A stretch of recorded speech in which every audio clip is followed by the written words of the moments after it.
can get abs. Here's how. Everyone wants a pair of these six-pack, pristine, glistening, glowing abs. You might want it to attract attention, raise your self-esteem, or just because it simply looks freaking cool. I'm going to tell you not only how to get abs, but also how to keep the fat off long term and do it in the healthiest way possible. Have you been working out your abs but not making significant progress on ab definition?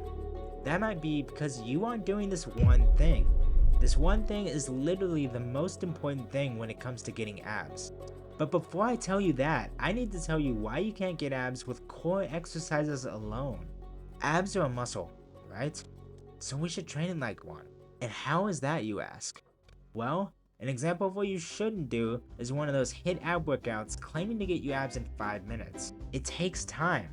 To train any muscle, you need to go harder than last time.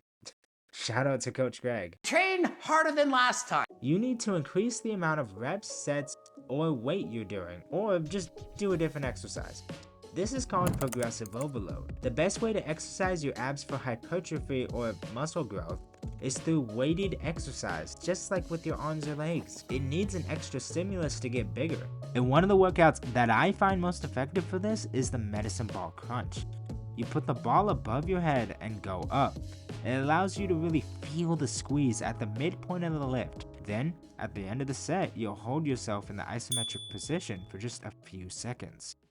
You can also try moving more to speed up this process if you want quicker results. Go and walk your pet turtle, do some steps around the house, or do more CrossFit type exercises. Increase your cardio. Cardio is also, good for your health, so that's a plus. But with cardio, you are burning calories off, which includes random things you do throughout the day. Now this next tip is a little different and might be surprising to some of you, but it's very important when you're trying to get abs. The more you do this, the less hungry you'll be throughout the day. This will fill up your belly and therefore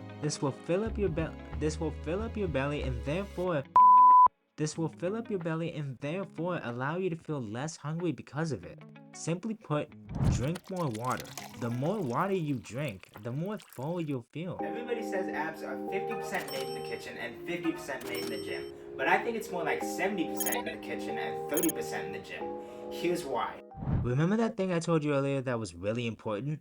Well, this is it.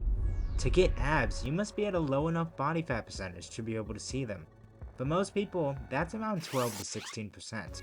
To get to this lower body fat percentage, you're going to need to eat less.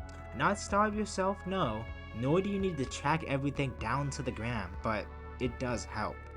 But the most important thing you need to understand is that you need to eat in a calorie deficit. Now I know that's a scary word, but hear me out. I am going to simplify it down for you. You see this regular peanut butter? It's a whopping 180 calories for only 2 tablespoons. Gosh dang, that's freaking outrageous. Now look at this not regular peanut butter.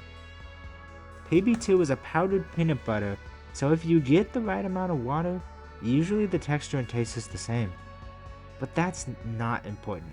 The most important thing here is the calories.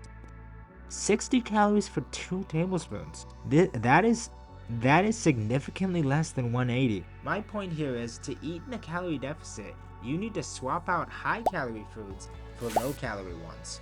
Examples of this are switching from eggs with yolk to egg whites, Oreos as snacks to a chocolate protein bar instead, and some sour cream to plain Greek yogurt.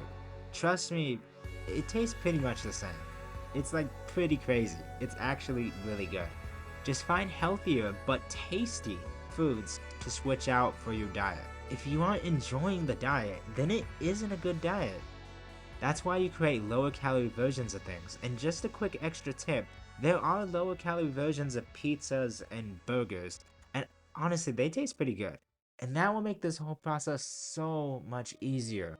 I know it might be a long and difficult process, but if you use these techniques, I promise you, it will make losing weight and getting abs that much easier. The most important thing you should take away from this video though, is this. What's most important is the journey and the things you learn along the way. You'll mentally and physically grow from this process. You'll probably feel a lot better about yourself. But as much as abs are super cool, don't get so caught up in the superficial things. Keep growing and strive to constantly better yourself. Let me know in the comments which piece of advice you find the most helpful. And if you're going to go through this process, you're going to need this next piece of information. You can't just diet and aimlessly work out without knowing how to properly manage your time in the gym. Well, luckily I have a video on how to do just that. Go watch this video and let me know if it helps. Like and subscribe if you're new, and I am so glad to have helped you on this journey.